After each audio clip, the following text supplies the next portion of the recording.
Saudara, hari ini kita akan meneruskan eksposisi kitab daripada Ibrani. Sudah beberapa minggu, saudara, kita membicarakan mengenai Ibrani pasal 1 sampai Ibrani pasal 2a. Hari ini kita akan melanjutkan terlebih lanjut, dan kita akan membahas Ibrani pasal 1 ayat 2 sampai dengan ayat keempat. Ini adalah suatu topik pembahasan yang penting. Kita akan terus memikirkan mengenai supremasi daripada Kristus. Mari kita buka Alkitab kita buka Ibrani pasal yang pertama. Saudara, saya anjurkan kita semua untuk mencoba membawa Alkitab fisik kita, saudara, buku fisik. Memang kita bersyukur dalam kemajuan teknologi, kita memiliki Alkitab dalam genggaman tangan telepon kita ini, saudara. Tapi ada dalam telepon ini tidak bisa menggantikan apa yang ada di dalam secara fisik ini. Bagi saya, saudara, saya adalah orang yang hidup di dalam zaman peralihan antara physical book menjadi digital book. Banyak orang yang mengatakan bahwa suatu hari kita semua akan memiliki cuma library digital saja. Saya rasa library fisik itu tidak bisa digantikan, saudara. Di sini saudara bisa melihat ketika saudara membuka Alkitab dalam bentuk fisiknya. Saudara bawa bolpen, saudara tulis kata-kata yang penting, garis bawahi, saudara tuliskan komentar di samping. Bertumbuhlah dengan Alkitabmu. Semakin kita baca Alkitab ini menjadi semakin usang, semakin lapuk, saudara. Tapi semakin lapuk Alkitab tersebut, semakin kita juga bertumbuh di dalam Kristus. Saudara, saya terus anjurkan, setiap kali saya ke gereja di Amerika, di Indonesia, saya selalu bawa Alkitab saya, saudara. Saya punya Alkitab dalam bentuk digital, that's true. Tapi tidak bisa menggantikan apa yang bisa saya lakukan dengan Alkitab dalam bentuk fisik ini. Biasakan kita bawa. Ini adalah suatu hal yang indah, saudara. Jangan biarkan Alkitab kita mengumpulkan debu di rumah kita. Kita buka setiap hari, kita cintai Alkitab tersebut, ini adalah firman Tuhan. Dan kita bertumbuh bersama dengan Alkitab tersebut, saudara. Saudara, kita akan membaca, sekali lagi, Ibrani pasal yang pertama, saya akan membacakan ayat yang pertama. Lalu saudara baca bersama-sama ayat yang kedua sampai dengan ayat yang keempat. Inilah firman Tuhan. Setelah pada zaman dahulu Allah berulang kali dalam pelbagai cara berbicara kepada nenek moyang kita dengan perantara nabi-nabi. Dia telah berbicara kepada kita dengan perantaran anaknya, yang telah ia tetapkan sebagai yang berhak menerima segala yang ada. Oleh dia Allah telah menjadikan alam semesta. Ia adalah cahaya kemuliaan Allah dan gambar wujud Allah, dan menopang segala yang ada dengan firman-Nya yang penuh kekuasaan. Dan setelah ia selesai mengadakan penyucian dosa, ia duduk di sebelah kanan Allah yang maha besar, di tempat yang tinggi, yang lebih tinggi daripada malaikat-malaikat, sama seperti nama yang dikaruniakan kepadanya, jauh lebih indah daripada nama mereka. Mari kita tundukkan kepala dan kita berdoa. Bapa dalam surga, kami bersyukur atas firman Tuhan yang sudah kami baca ini, ya Tuhan. Sekarang ajarlah kami, berikanlah kami suatu hati yang rendah hati di hadapan Tuhan yang menciptakan dan Tuhan yang berfirman. Supaya kami melihat keindahan daripada firman Tuhan ini, dan terlebih lagi mata pikiran kami, mata rohani kami dibukakan, melihat apa maksud Tuhan dalam tulisan-tulisan ini, melihat supremasi Kristus di atas segala sesuatu, ya Tuhan. Kami tidak ingin menjadikan Kristus hanyalah salah satu daripada begitu banyak orang-orang hebat dalam dunia ini. Dia bukanlah cuma one among many, tapi the only one, the only begotten Son of God, yang melaluinya Tuhan melakukan begitu banyak pekerjaan, penciptaan, providence, dan penebusan. Dan hamba serahkan anak Tuhan tempat ini, pada hari pemberhentian ini, ketika mereka sudah menyucikan waktu mereka, supaya mereka bisa hadir di hadapan Tuhan, supaya mereka mendapatkan makanan dari gembalanya mereka. Gembala yang agung menggembalakan mereka melalui hamba-Mu yang hina ini, ya Tuhan. Kami serahkan semua dalam tangan Tuhan. Dalam nama Tuhan Yesus Kristus kami berdoa, kami mengucap syukur, kami berharap. Amin. Saudara, mengikuti Kristus adalah suatu hal yang harus ada harga yang kita bayar. Tidak mungkin ada seorang yang mengikuti Kristus tanpa ada harga yang dia bayar. Semua pengikut Kristus harus membayar harga. Itu adalah perkataan daripada Tuhan gembala kita sendiri, saudara. Bagi orang-orang Kristen, khususnya pada orang-orang di zaman permulaan, kepada mereka tulisan ini diberikan, saudara. Pengkhotbah akhirnya menceritakan tulisan ini. Mereka mengalami begitu banyak persecution. Mereka mengalami begitu banyak exclusion. Mereka dieksklusikan daripada kelompok orang-orang Yahudi, daripada keluarga mereka sekalipun. Mereka akhirnya mengalami juga persecution secara fisik. Ada yang harus menjadi martir dan lain sebagainya, saudara. Kita juga demikian, kita juga mengalami persecution semacam demikian. Mungkin belum fisik, tapi kita sudah mengalami aniaya. Kita diolok-olok, kita mungkin dimarginalisasikan dan lain sebagainya, saudara. Bersyukurlah kalau kita menderita bersama dengan Kristus. Karena kita menunjukkan bahwa kita memiliki iman yang benar. Dunia akan membenci kita, saudara. Saudara bayangkan, saudara, mengapa kita harus menjadi olokan-olokan? Karena faktanya bukankah Yesus itu hanyalah manusia belaka? Kalau saudara buka Markus pasal yang ke-6, saudara, di sana Markus pasal yang ke-6, ada suatu hal yang menarik sekali. Saudara bisa buka Alkitab saudara, Markus pasal yang ke-6, ada suatu hal di mana saudara, pada hari Sabat dikatakan dalam Markus pasal 6 yang kedua, ia mulai mengajar di rumah ibadah dan orang-orang di sana merasa takjub dengan pengajaran Yesus. Apa yang Yesus katakan adalah menakjubkan mereka, saudara. Lalu keluarlah suatu kalimat, dari mana diperolehnya semuanya ini, dari mana diperoleh semua yang dia miliki ini, ajaran yang dia ajarkan ini, hikmat apa pulakah yang diberikan kepadanya. Dan dia terus pikirkan, mereka terus pikirkan mujizat-mujizat yang dilakukannya ini. Bagaimanakah dia dapat dilakukan oleh tangannya ini? Yang ketiga dikatakan suatu kalimat yang akhirnya mengagetkan, kesimpulannya. Bukannya karena apa yang sudah Yesus lakukan, lalu mereka menjadi takjub dan menyembah Yesus, tidak. Pertanyaan adalah sekarang, bukankah ia ini tukang kayu? Anak Maria, saudara Yakobus, Yoses, Yudas, Simon, bukanlah saudara-saudarinya perempuan ada bersama dengan kita? Lalu kesimpulan terakhir setelah melihat segala sesuatu tersebut, lalu mereka kecewa dan menolak dia. They took an offense about him, saudara. Saudara, kita bisa takjub kepada Tuhan. Kita bisa takjub kepada Tuhan dan apa yang dia lakukan. Tapi kalau kita hanya menganggap dia cuma satu dari demikian banyak orang-orang hebat dalam dunia ini, if we only consider him as one among so many other people, ketakjuban kita, rasa takjub kita tidak mungkin membawa kita dalam penyembahan kita. Kita bahkan bisa kecewa kepada Yesus. Bertahun-tahun yang lalu, saudara, tahun 98, 99 kita mengalami krisis moneter yang demikian luar biasa hebatnya. Pada saat itu, saudara, dari 2.000 rupiah naik terus-menerus sampai jadi 16.000. Banyak orang yang lalu bangkrut dan lain sebagainya. Karena mereka dalam mengembangkan usaha mereka, lalu mereka meminjam. Karena rasa greed-nya mereka meminjam uang dalam jumlah dolar. Lalu harus bayar dolar. Terima cuma rupiah, harus bayar dolar. Lama-kelamaan mereka tidak bisa bayar hutang mereka. Pada saat itu banyak orang Kristen yang akhirnya kecewa kepada Tuhan. Saudara Stephen Tong pernah bertemu dengan seseorang di airport. Airport itu yang memperkenalkan diri pada saudara Stephen Tong. Oh, Pak Tong ya. Biasanya kalau Pak Tong sudah dikatakan demikian, dia langsung tanya, dari gereja mana? Oh, saya sekarang sudah tidak ke gereja lagi. Pak Tong agak kaget lalu bertanya sama dia, mengapa tidak ke gereja lagi? Lalu dia berkata, saya kecewa kepada Tuhan. Dari sana saudara, Pak Tong terus berpikir, mengapa dia kecewa? Dia kecewa karena selama ini Tuhan sudah pernah memberkati hidupnya. Tapi pada suatu hari akhirnya dia harus bangkrut dan akhirnya kehilangan segala sesuatu. Dia kecewa. Pak Tong bertanya, dan lalu akhirnya setelah itu dia berkhotbah, ada suatu tema khotbah yang sangat penting. Apakah kita memiliki hak untuk kecewa kepada Tuhan? Berhakkah kita kecewa kepada Tuhan? Saudara, kita kalau menganggap Tuhan ialah manusia biasa dan manusia yang sangat luar biasa, itu tidak akan membawa kita, ketakjuban kita tidak akan membawa kita kepada penyembahan kepada Tuhan, saudara. Seringkali membawa kita kepada kekecewaan. Saudara, sangat sayang sekali sekarang dalam kekristenan banyak orang yang hanya mengajarkan Kristus sebagai seorang yang dalam aspek yang memberikan berkat saja. Kita hanya memikirkan Kristus sebagai orang yang memberi berkat. Sangat dangkal sekali pemikiran semacam demikian. Tidak heran akhirnya kita seringkali dikecewakan oleh pemikiran teologis macam demikian. Apalagi saudara, sekarang bukan cuma Kristus itu adalah manusia 100%.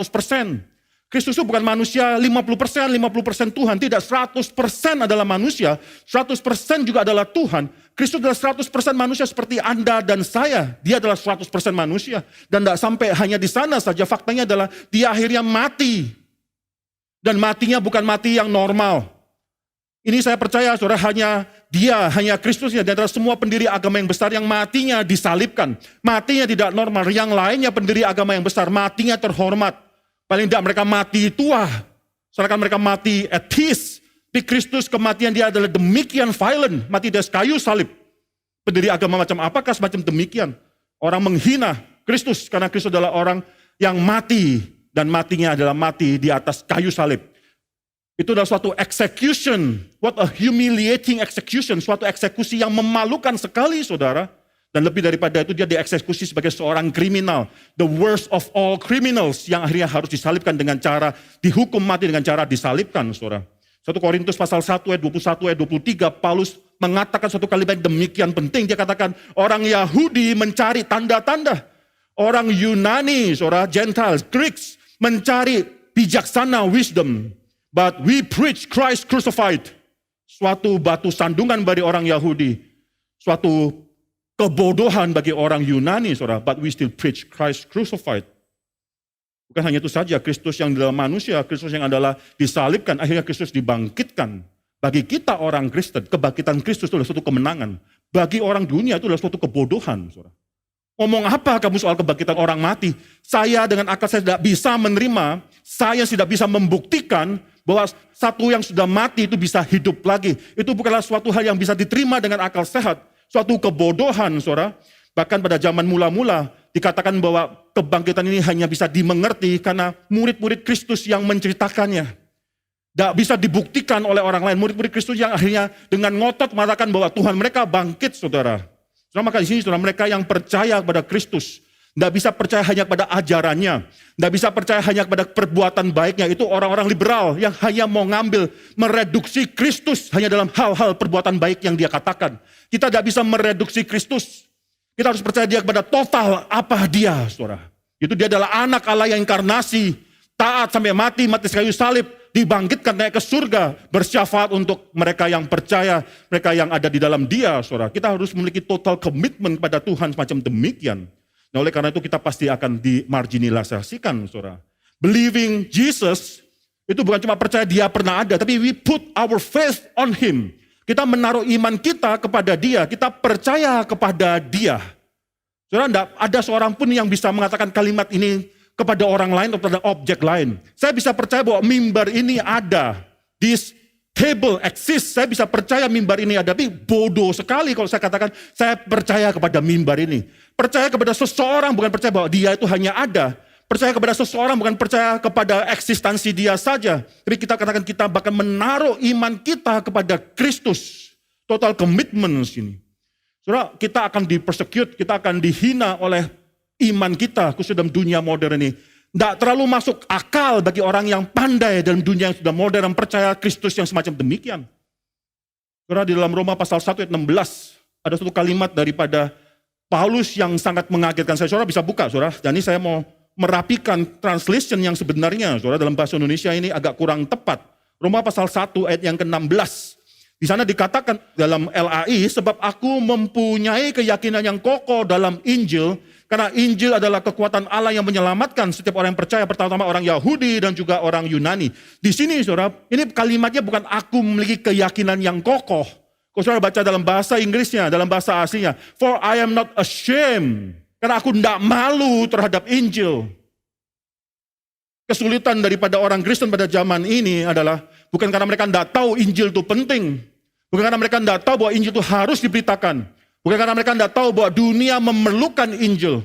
Bukan karena mereka tidak tahu Injil itu indah. Dan mereka harus memberitakan Injil, menyampaikan berkat Tuhan ini. Kesulitan dari banyak orang Kristen adalah karena mereka malu terhadap Injil. For I am ashamed of the gospel. Mau ngomong pun malu. Mau ngomong bahwa Kristus adalah satu-satunya jalan dan keselamatan daripada semua manusia. Kita pun sudah malu. Ketika zaman yang demikian pluralis, mengapa kita berani mengklaim bahwa Kristus satu-satunya jalan? Bukankah itu sangat tidak toleran terhadap orang lain? Mengajarkan pada mereka bahwa engkau bisa mendapatkan damai. Bukankah itu bukan pergumulan daripada orang-orang pada dunia ini? Mereka tidak memikirkan mengenai damai dengan Tuhan. Tapi kita mau mengabarkan mengenai damai dengan Tuhan. Mengajar pada mereka mengenai keselamatan. Orang-orang dalam dunia ini semua filsafat, semua agama sangat ingin mengerjakan keselamatan mereka. Bagi mereka, mereka memiliki confidence in their own strength, dalam kekuatan mereka untuk menyelamatkan diri mereka. Tapi kita katakan kita tidak ada harganya di mata Tuhan. Hanya dengan percaya pada Tuhan. Lalu kita sangat malu sekali dalam dunia modern ini mengatakan ada suatu hal yang kebangkitan orang mati. Saudara, seringkali kita malu terhadap iman yang kita miliki sehingga kita sulit mengabarkan Injil. Tapi Paulus demikian berbeda. Dia memiliki suatu kebanggaan karena dia tahu hanya Injil lah yang bisa menyelamatkan orang-orang pertama, orang Yahudi dan kemudian orang Yunani.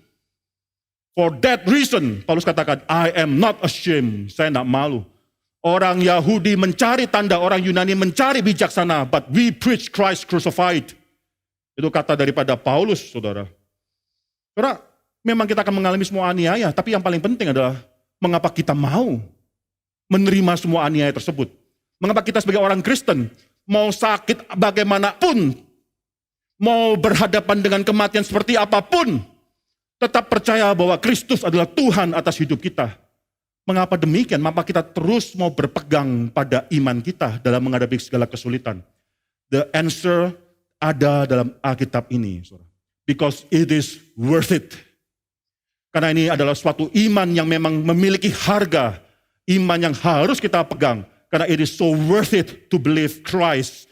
Karena He is so supreme above everything else. Paulus katakan tidak ada satupun kesulitan dalam dunia ini yang bisa akhirnya menggantikan kemuliaan yang akan kudapatkan.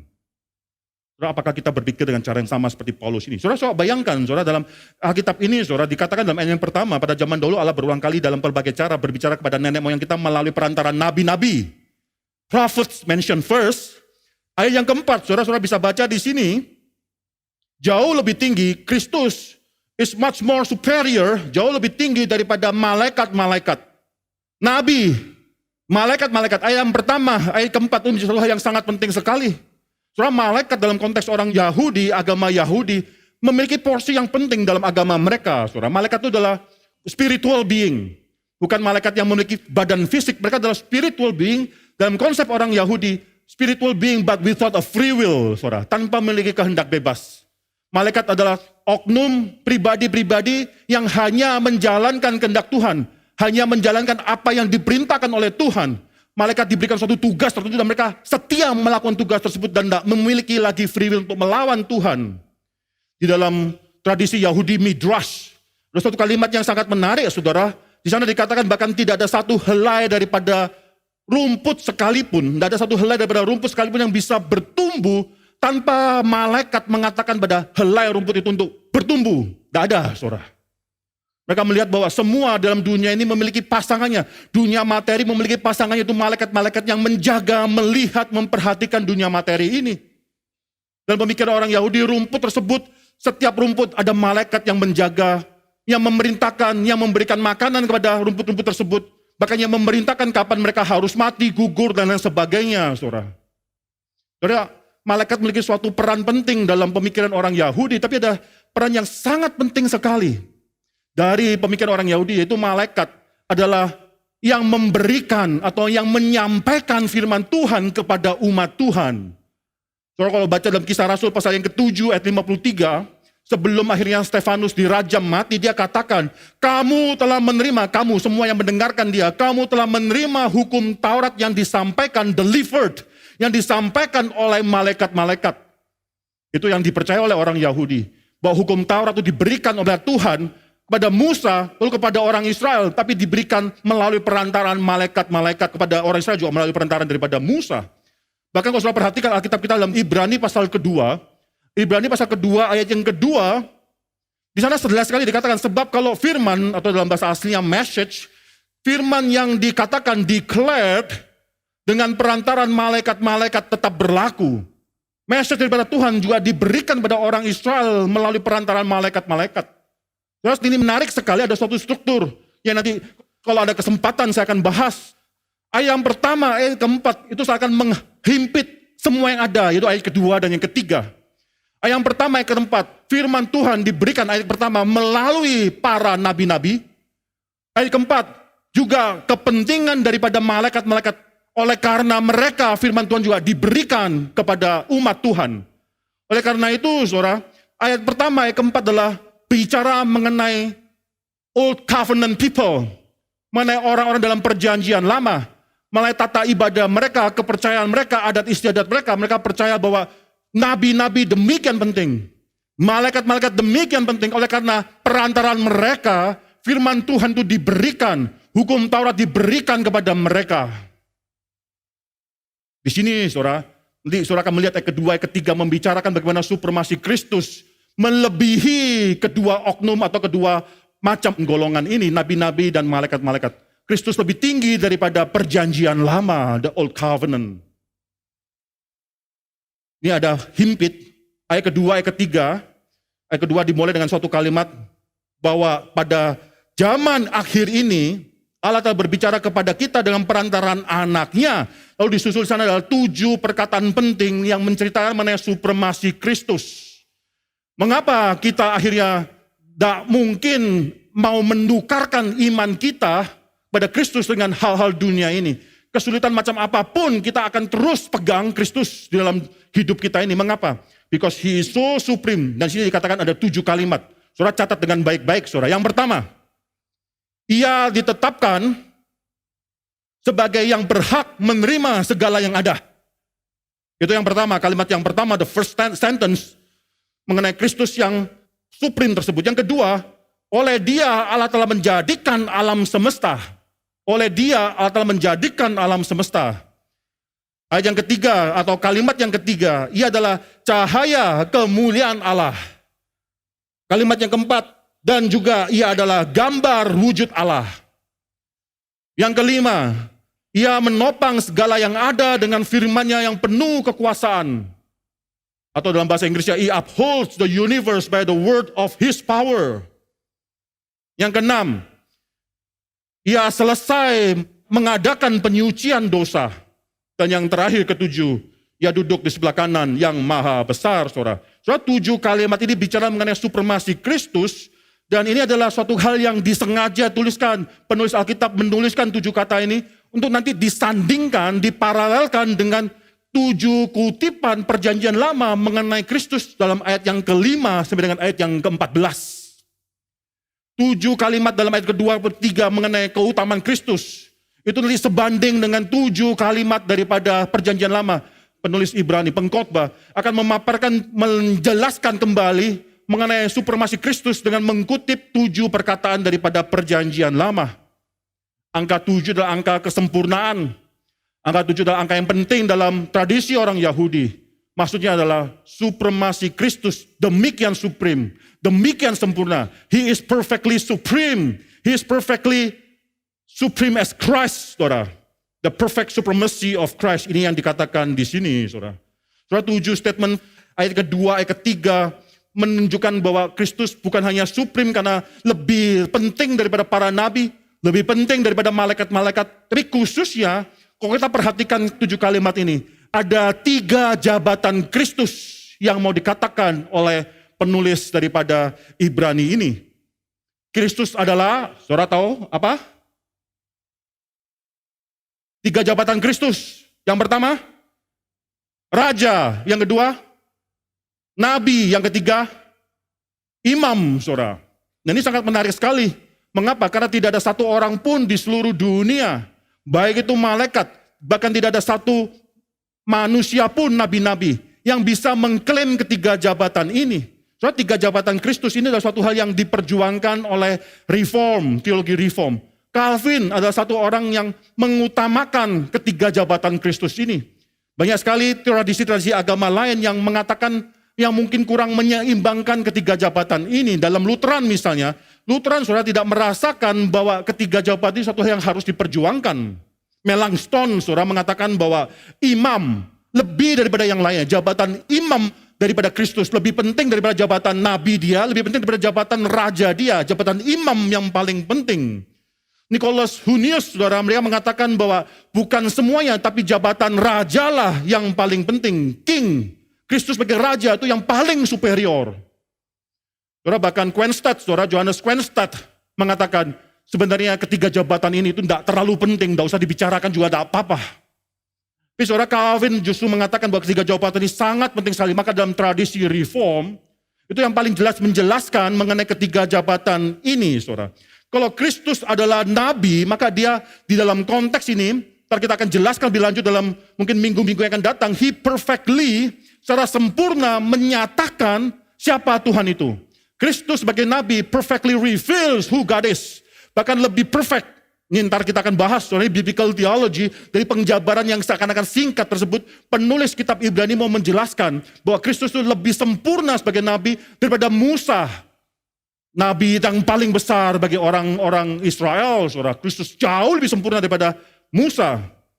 Kalau dia adalah priest, kalau dia adalah imam, penulis Ibrani akan mengatakan bahwa setelah dia melakukan semua tugasnya sebagai imam, dia adalah seorang yang perfect as a priest, memberikan perfect sacrifice for us. Sekali lagi, saudara, Christ as prophet perfectly reveals God to us. Christ as priest offer a perfect sacrifice for us. Dan sekarang Christ as king perfectly govern over us. The Lord over us. Inilah supremasi perfection daripada Kristus, saudara. Saudara, hari ini kita akan bicara mengenai Kristus sebagai raja, Christ as king. Berapa kalimat di sana yang menjelaskan bahwa Kristus adalah Raja yang pertama, saudara. Di sana dikatakan, Dia yang berhak menerima segala yang ada. Saudara, tidak ada satupun raja di seluruh dunia yang bisa mengklaim bahwa saya berhak menerima segala yang ada. Menerima sesuatu yang ada itu adalah suatu jabatan atau suatu fungsi atau suatu hal yang memang dilakukan oleh suatu raja. Raja mengalahkan suatu daerah tertentu, maka dia menerima semua yang ada dalam daerah tersebut.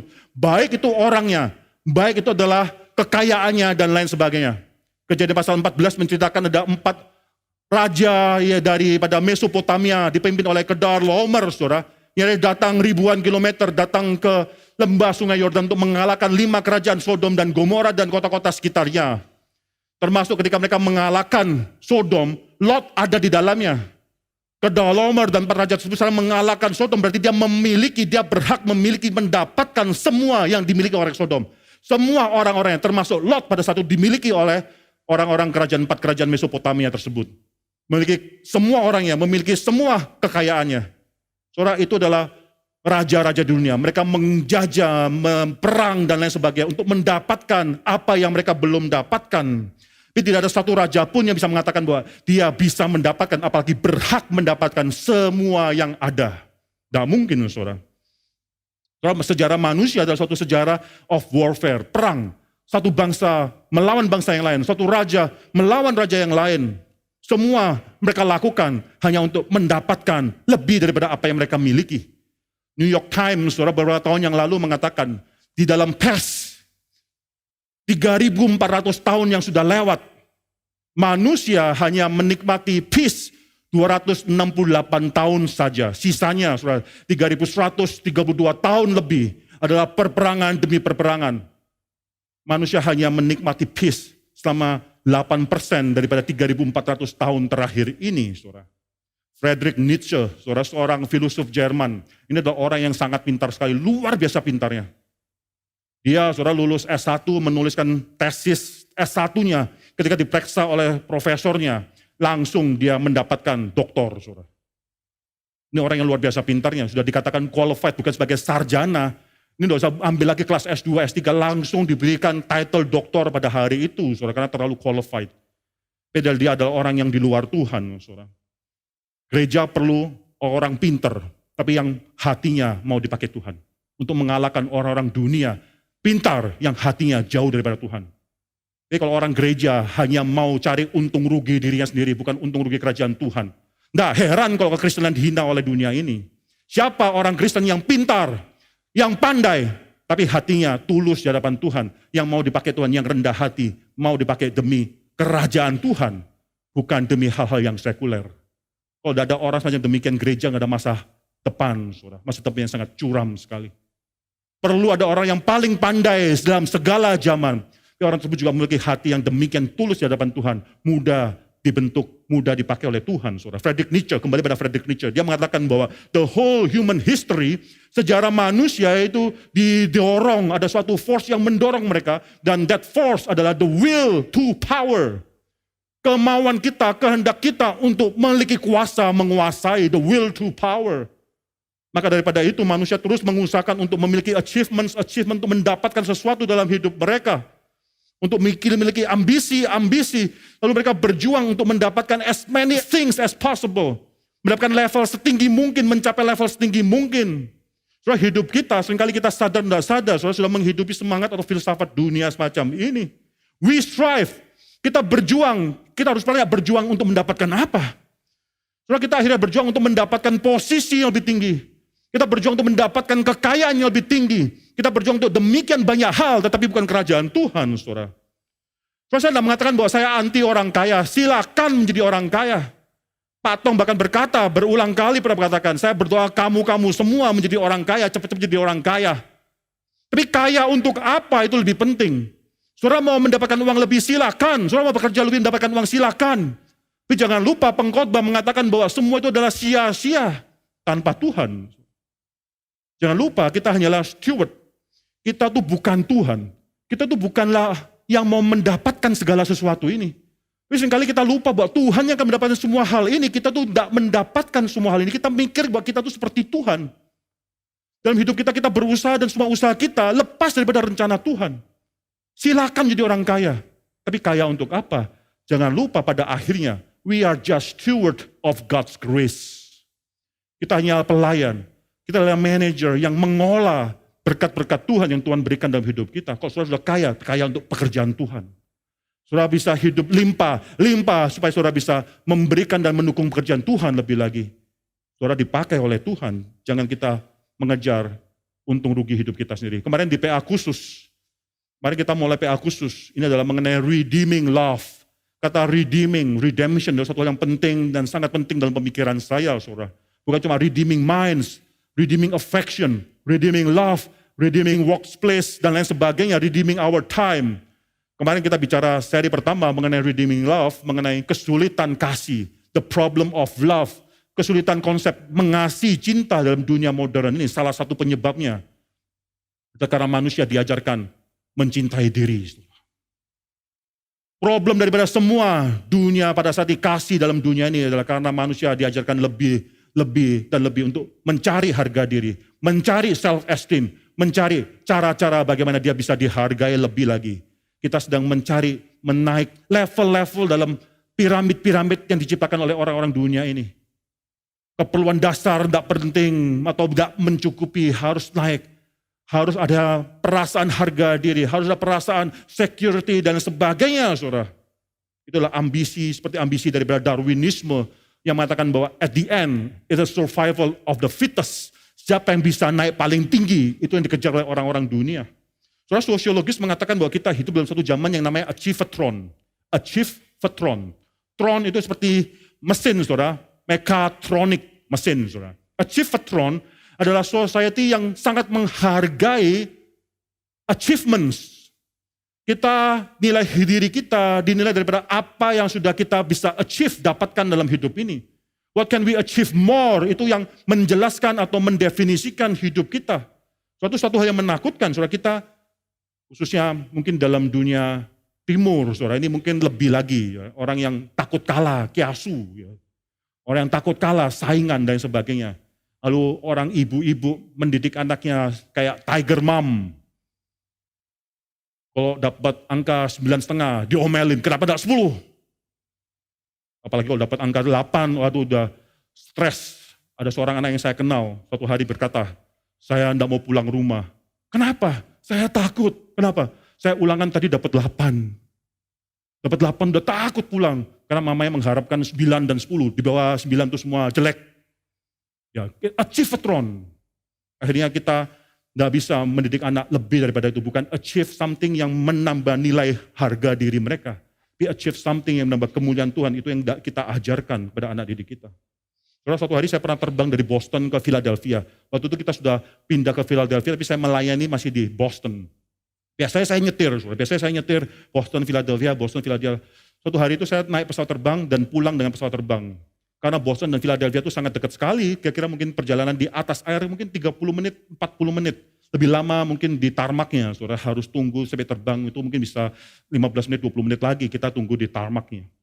Kalau waktu di atas karena tidak terlalu lama perjalanan pesawat tersebut, akhirnya tidak terlalu tinggi pesawat itu terbang. Dari atas, saudara, saya bisa melihat jalanan di bawah yang sering saya lalui, yaitu Interstate I-95, jalanan tol tersebut. I-95 sangat penting sekali di Amerika, itu salah satu jalanan tol utama. Lalu saya melihat mobil berjalan, itu lampu banyak yang putih, yang merah, kelihatan semua. Tidak terlalu kelihatan perjalanan mereka, karena dari atas mereka melangkah sedikit pun tidak terlalu jelas bagi kita yang di atas. Tapi di sana, saudara, saya tahu kalau saya lagi menyetir bersama-sama dengan mereka, itu saya akan berjalan dengan kecepatan yang sangat tinggi sekali. Sekitar mungkin 70-80 miles per jam, atau sekitar 110-120 km per jam. Di sana tidak boleh ngebut lebih daripada speed limit. Di Indonesia itu ada speed limit, saudara. Ada law, tapi nggak ada yang enforce the law. Itu menjadi problem di Indonesia, saudara. Law itu ada di Indonesia, but nobody enforcing it. Kalau di Amerika, saudara, itu bisa menjadi suatu hal yang mendenda kita, dan sebagainya itu mendapatkan kesulitan, saudara. Saudara, yang menarik adalah saya pikirkan kalau saya di bawah itu saya akan dengan ngotot nyetir, berjam-jam ngotot, dengan kecepatan yang sangat tinggi, tetap makan waktu 6 jam dari Philadelphia sampai Boston dan Philadelphia, each way, kira-kira 6 jam. Terus saya mulai terpikir satu hal, usaha manusia, sengotot-ngototnya manusia, di mata Tuhan itu hanya kecil. Saudara, apa yang sedang kita perjuangkan dalam hidup ini, saudara? Apa yang buat kita bangun setiap pagi dan bekerja setengah mati tiap pagi, setiap hari, mencari uang, mendapatkan sesuatu yang lebih untuk membuat suatu kita memiliki nilai lebih di mata manusia. Tapi di mata Tuhan itu cuma upil, saudara, kecil sekali. Jadi payah kita itu di luar perspektif daripada Tuhan, tak ada artinya, saudara. Saudara, bandingkan dengan Kristus yang demikian berbeda, saudara. Dia mendapatkan segala sesuatu di dalam dunia ini bukan karena ambisi untuk mendapatkan segala sesuatu tersebut. Dia dicoba, kalau saudara perhatikan Matius pasal 4 ayat 8, pencobaan ketiga daripada Yesus, dia dibawa ke suatu tempat yang gunung yang tinggi, diperlihatkan semua kerajaan dan dunia ini dan kemuliaannya. Setan memperlihatkan, ini loh semua kerajaan dunia ini dan kemuliaannya. Yang kau harus lakukan, cuma satu, tunduk menyembah kepadaku dan kau akan mendapatkan semua hal ini. Secara teologi kita tahu apa artinya di sana. Setan mau bahwa Kristus menyembah dia supaya tidak perlu masuk dalam jalan salib. Lalu orang Kristen nanti kalau mengikuti Kristus, tetap adalah Kristus yang menyembah kepada setan. Setan lebih tinggi daripada Kristus. Kita menyembah Kristus, tapi Kristus yang menyembah kepada setan. Secara teologi itu satu hal yang sangat rusak. Oh, Kristus menjawab, Alkitab mencatat hanya Tuhanlah yang kita bisa sembah. Oh, setan pergi daripada sana. Yang menarik adalah yang ditawarkan oleh setan. Itu tidak terlalu mulia, saudara. Mengapa? Karena setan hanya menawarkan kerajaan dunia ini. Sedangkan Kristus dijanjikan akan mendapatkan semua yang ada. Bukan cuma dunia ini sangat kecil sekali. Dalam seluruh jagat raya, tata surya kita itu cuma satu bintang di antara berapa ratus billion and billions of stars. Bahkan jumlah bintang di dalam tata surya itu lebih banyak daripada jumlah pasir dalam dunia ini, saudara. Atas, setiap kali saudara ambil satu pasir di pantai, satu butir pasir. Ada 100 bintang di atas yang ada, saudara. 1:100 kira-kira. Satu butir pasir yang kecil. Saudara ambil satu. Saudara bisa melihat dengan iman, saudara bisa mengatakan di atas ada 100 bintang yang Tuhan ciptakan. Dunia ini sangat kecil. Kristus ditawarkan kemuliaan dunia yang sangat kecil. Terus itu yang setan bisa lakukan dalam hidup kita. Menawarkan bagi kita suatu hal yang kecil. Mau enggak kemuliaan yang kecil ini? Mau enggak engkau kemuliaan kecil ini? Lalu kita jangan lupa dalam hidup kita sering akhirnya, berapa kali dalam hidup kita akhirnya kita bow down, menyembah pada hal-hal untuk mendapatkan hal yang kecil semacam demikian. Saudara, Kristus tidak demikian, saudara. Dia dijanjikan suatu hal yang jauh lebih besar. Dia akan mendapatkan, menerima segala yang ada. Bukan cuma isi dunia ini, segala yang ada. Seluruh universe diciptakan oleh dia dan diberikan untuk dia, saudara. Saudara, Kristus menerima segala sesuatu bukan karena ambisinya, tapi dia menerima karena ketaatannya. Ketaatannya. Saudara, Filipi pasal 2 menggambarkan suatu pergerakan Kristus yang demikian indah. Mari kita buka Filipi pasal 2 ini, kristologi Kristus yang sangat penting. Salah satu yang paling penting di dalam Alkitab Perjanjian Baru. Saudara, di sana dikatakan, Filipi pasal 2 ayat yang ke-6, yang walaupun dalam rupa Allah, Kristus itu dalam rupa Allah, tapi tidak menganggap kesetaraan dengan Allah sebagai milik yang harus dipertahankan, melainkan telah mengosongkan diri. Saudara, ini penting, mengosongkan diri bukan Kristus menanggalkan semua jabatan ilahinya, dia pada saat itu sementara gak menjadi seperti Tuhan. Gak mungkin Tuhan berhenti menjadi seperti Tuhan, mengosongkan diri dengan mengambil rupa seorang hamba. Ini dijelaskan dalam Alkitab.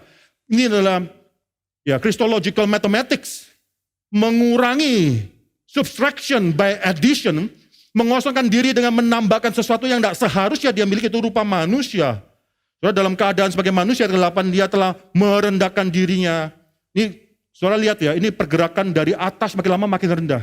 Yang dalam rupa Allah tidak menganggap kesetaraan itu sebagai sesuatu yang harus dipertahankan, mengosongkan diri. Lalu sekarang di sini ayat 8, menjadi manusia, merendahkan dirinya, makin lama makin turun, taat sampai mati, bahkan mati di atas kayu salib. Baru di sana, saudara, itulah sebabnya Allah sangat meninggikan dia dan mengaruniakan kepadanya nama di atas segala nama. Supaya dalam nama Yesus bertekuk lutut segala yang ada di langit, di bumi, di bawah bumi, segala lidah mengaku Yesus Kristus adalah Tuhan. Dia menerima semua kemuliaan karena dia merendahkan dirinya. Saudara, Alexander the Great sebelum mati memiliki 3 permintaan. Saya akan ceritakan semua permintaan dia, saudara. Tapi dia adalah seorang yang sangat luar biasa berhasil dalam hidupnya. Dia menjadi raja menggantikan papanya, raja atas Makedonia ketika dia masih berumur 20 tahun. Dalam waktu 13 tahun kemudian, dia mengalahkan daerah-daerah. Bahkan akhirnya dia mengalahkan Mesir, dia mengalahkan Persia, bahkan akhirnya dipanggil sebagai the Lord of Asia. 13 tahun kemudian, dia harus mati, saudara. Dan dia katakan, kalimat terakhir dia katakan, saudara, bury my body, kuburkan tubuhku, jangan dirikan monumen bagiku. Kuburkan diriku, and do not build any monument for me. Dalam peti matiku, buat satu lubang, biarkan tanganku keluar daripada lubang tersebut. Terbuka semacam demikian. Mengapa? Supaya the world knows, supaya dunia tahu, the person, orang yang memenangkan seluruh dunia ini, tidak bisa membawa apapun dalam dunia ini, dalam kematiannya, tangannya kosong. Saudara, apa yang kita banggakan, saudara? Saudara mau kaya, mendapatkan sesuatu di hadapan Tuhan, tanpa perspektif Tuhan, itu tetap nothing. Lalu saudara kumpulkan nothing, plus nothing, plus nothing, plus nothing, tetap adalah nothing.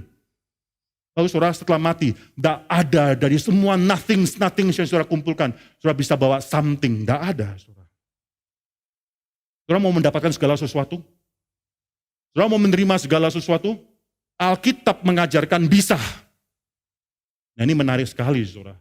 Alkitab mengatakan bahwa kita orang Kristen bisa mendapatkan segala sesuatu. Roma pasal 8, coba kita buka, saudara. Ini adalah secret bagi semua orang yang mau menerima segala sesuatu. Roma pasal 8 mengatakan kita bisa menerima segala sesuatu. Roma pasal 8 ayat 16. Roh itu bersaksi bersama-sama dengan roh kita bahwa kita adalah anak-anak Allah. Dan jika kita adalah anak, maka kita juga adalah ahli waris. Maksudnya orang-orang yang berhak menerima janji-janji Allah, yang akan menerimanya bersama-sama dengan Kristus, yaitu jika kita menderita bersama-sama dengan Dia, supaya kita juga dipermuliakan bersama-sama dengan Dia. Dalam bahasa Inggrisnya lebih baik, saudara. And if children, then heirs of God and fellow heirs with Christ. Kita dianggap sebagai heirs of God and fellow heirs with Christ. Ahli warisnya Tuhan, dan juga sama-sama ahli waris bersama dengan Kristus. Orang karismatik banyak yang suka dan berhenti di sini, saudara. Oh, kita akan mendapatkan kemuliaan. Kita akan menerima segala kemuliaan daripada Tuhan. Tidak mungkin ada sakit penyakit. Sakit penyakit menunjukkan bahwa kita tidak beriman dan sebagainya. Tidak, saudara. Mereka lupa kalimat selanjutnya, provided, dengan syarat, saudara. Jika kita menderita bersama-sama dengan Dia. Itu syaratnya. Saudara mau menerima segala kemuliaan daripada Tuhan, bisa. Caranya bagaimana? Menderita bersama-sama dengan Dia. Supaya apa, saudara? Supaya kita juga dipermuliakan bersama-sama dengan Dia pula. Saudara, ini suatu keindahan daripada iman Kristen, saudara. Suatu rahasia iman Kristen yang demikian indah. Problema kita sebagai orang Kristen adalah kita terlalu mencari kemuliaan yang rendah dalam hidup ini. Kemuliaan daripada dunia ini itu yang kita kejar. Tanpa kita sadar bahwa Kristus sudah mendapatkan kemuliaan daripada semua yang ada. Dia yang berhak mendapatkan segala yang ada. And in our union with Him, saudara, ketika kita dipersatukan dengan Dia, kita juga adalah anak Allah. Saudara, orang karismatik mengatakan kita adalah anak Kristus. Itu terlalu merendahkan diri kita. Kita adalah anak Allah. Oleh karena itu, kita adalah co-heirs, fellow heirs, ahli waris bersama-sama juga dengan Kristus. Allah memberikan segala sesuatu yang Tuhan berikan dalam Kristus juga kepada kita. Kita bisa menikmati seluruh dunia ini bersama dengan Kristus. Problem orang dunia, problem orang Kristen pada saat ini adalah terlalu merasakan bahwa mereka hanya perlu menikmati hal-hal yang sepele dalam dunia ini. Tidak demikian, saudara. Yang kedua, saudara perhatikan, mari kita buka Ibrani pasal yang pertama lagi.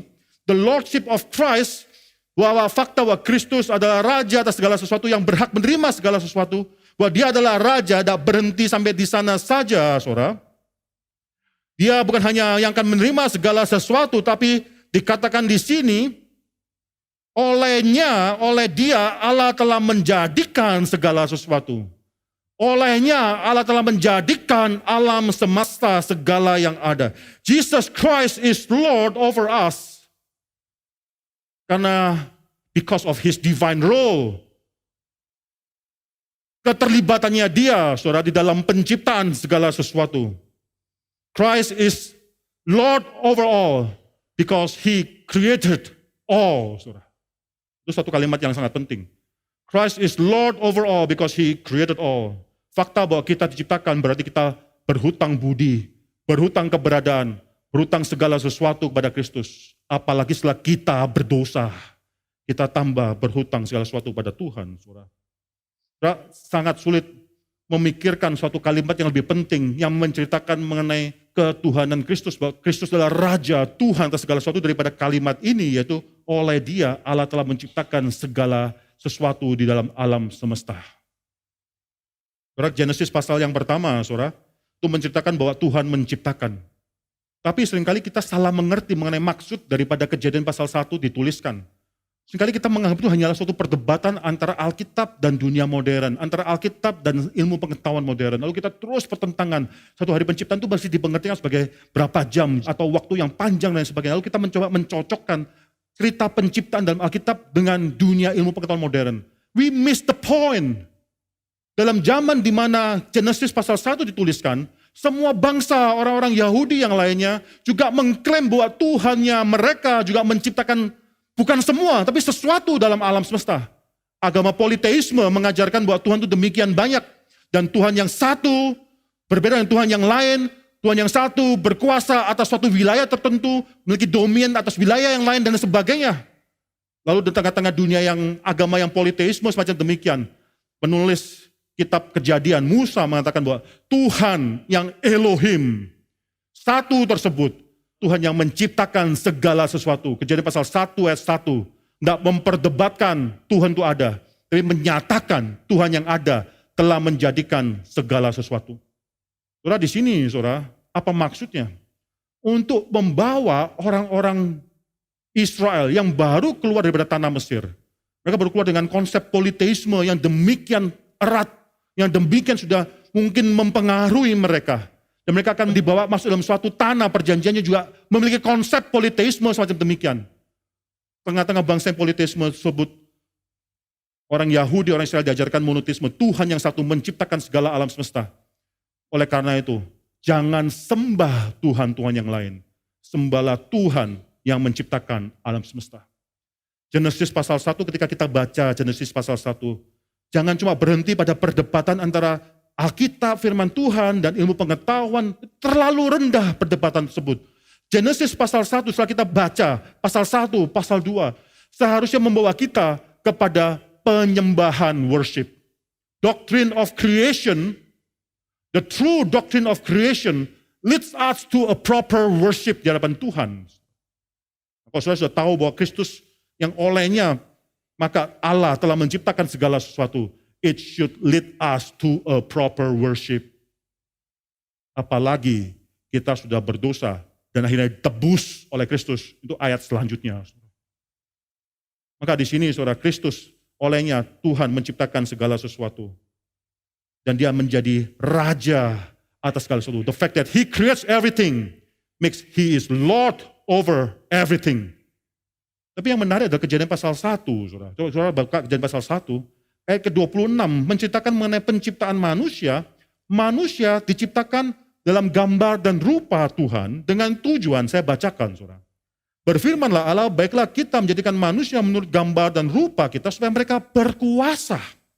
Berkuasa atas ikan-ikan, burung-burung, dan atas seluruh bumi, atas segala binatang di melata yang merayap di bumi. Ini sangat menarik sekali. Tuhan yang menciptakan segala sesuatu, maka dia menjadi Lord over all. Sekarang juga menciptakan kita untuk menguasai segala sesuatu pula. Ayat ke-28 dikatakan beranak cuculah, bertambah banyak, penuhilah bumi, taklukkanlah itu, dan berkuasalah atas semua. Kita juga diciptakan sebagai raja sebenarnya.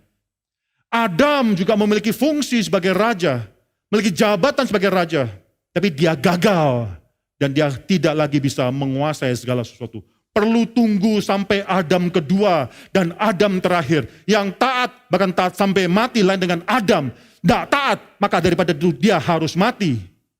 Maka Adam kedua ini sekarang benar-benar menjadi true Lord over all. Karena dia menciptakan segala sesuatu.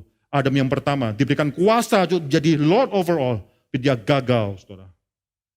Maka saudara bisa melihat Kristus sekarang memulihkan jabatan yang tidak bisa dimiliki atau didapatkan oleh Adam. Yang ketiga, saudara, bukan cuma Kristus adalah Lord over all because he created everything.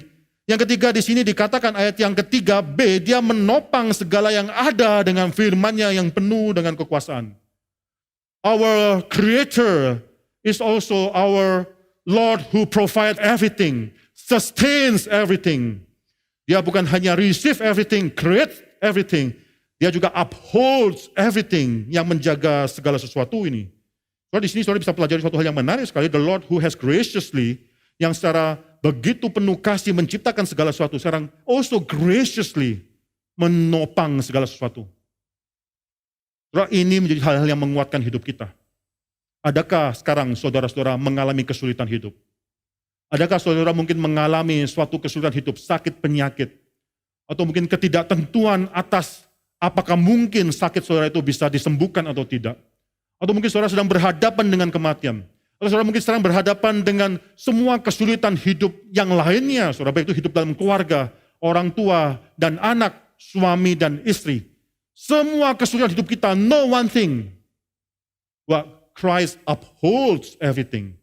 Dia menopang segala sesuatu. Dalam kesulitan kita pun sebagai anak Tuhan, kita juga sedang di dalam topangan Tuhan. Saudara, ada seorang pendeta yang berkata pada saya, dia baru kehilangan, bertahun-tahun yang lalu, saudara, dia kehilangan orang tuanya, papanya. Lalu dalam kesedihan dia, saya berbicara, lalu dia berkata kepada saya, David, bersyukur kita percaya bahwa Tuhan kita adalah Tuhan yang berdaulat. Bersyukur kita percaya Tuhan adalah Tuhan yang berdaulat atas segala sesuatu. Sehingga dalam kematian pun dia berdaulat. Dalam kesedihan kita pun kita sedang di dalam tangan Tuhan. Bayangkan kalau Tuhan tidak berdaulat. Bayangkan kalau Tuhan tidak menguasai segala sesuatu. Bayangkan kalau dalam hidup kita masih ada hal-hal yang dikuasai oleh setan, saudara. Maka itu menjadi suatu kemalangan daripada kita. God upholds everything. Dia sustain everything. Dia merawat segala sesuatu, saudara. Dan ini juga adalah tugas Adam semula. Kalau saudara baca Kejadian pasal yang kedua, saudara. Kejadian pasal yang kedua, ayat ke-15. Di sana dikatakan tugas Adam untuk care for God's creation. Tuhan Allah mengambil manusia, menempatkannya dalam Taman Eden untuk mengusahakan dan memelihara taman tersebut. Tapi Adam gagal. Sehingga perlu tunggu sampai Adam kedua, di mana Alkitab kan mengatakan, this is more than the first Adam. Bahwa Tuhan akhirnya dialah yang lebih daripada manusia-manusia. Dia lebih daripada malaikat-malaikat. Karena dialah yang menciptakan, menopang, dan akan mewarisi segala sesuatu. Itulah Tuhan kita. Saudara, kepada Tuhan semacam demikian. Kepada Yesus semacam demikian. Iman kita serahkan. Dia adalah raja atas hidup kita. Bukan kita menjadi raja. Bukan bos kita menjadi raja. Bukan istri atau suami kita menjadi raja. Tapi Tuhan raja atas hidup kita. Saudara, dalam minggu-minggu yang akan datang, kita akan membahas dua jabatan lainnya, saudara, daripada Kristus. Yaitu nabi dan imam. Satu jabatan yang penting, dan hanya Kristuslah yang mampu memegang ketiga jabatan ini. Saudara, mari kita tundukkan kepala dan kita akan berdoa. Bapa dalam surga, kami bersyukur untuk firman Tuhan yang sudah kami terima dan sudah kami dengarkan ini ya Tuhan. Kami berdoa supaya firman Tuhan yang sudah kami baca, di firman Tuhan yang terus menjadi fondasi, yang memperbaiki fondasi iman kami, yang menyempurnakannya ya Tuhan. Hidup kami adalah hidup penuh dengan pergumulan, yaitu pergumulan dalam dosa, atau pergumulan karena akibat dosa, atau pergumulan dalam dunia yang sudah ada di bawah dosa ya Tuhan. Kami berdoa, apapun pergumulan kami menyerahkan diri kami dalam tangan Tuhan yang adalah Raja, yang akan menerima segala yang ada. Karena Tuhan yang menerima segala yang ada ini, adalah Tuhan yang juga menciptakan dan menopang segala yang ada. Topanglah hidup kami, topanglah hidup anak-anak Tuhan tempat ini satu persatu. Supaya semakin kami hidup dalam dunia ini, semakin kami melihat kemuliaan Tuhan. Baik dalam sukacita kami, maupun dalam duka cita kami. Baik dalam hal-hal yang baik, maupun dalam hal-hal yang tidak menguntungkan kami. Kami percaya hidup kami ada di dalam tangan Tuhan yang akan menerima segala sesuatu ini. Terpujilah nama Tuhan. Dalam nama Tuhan Yesus Kristus, kami berdoa, kami mengucap syukur. Amin.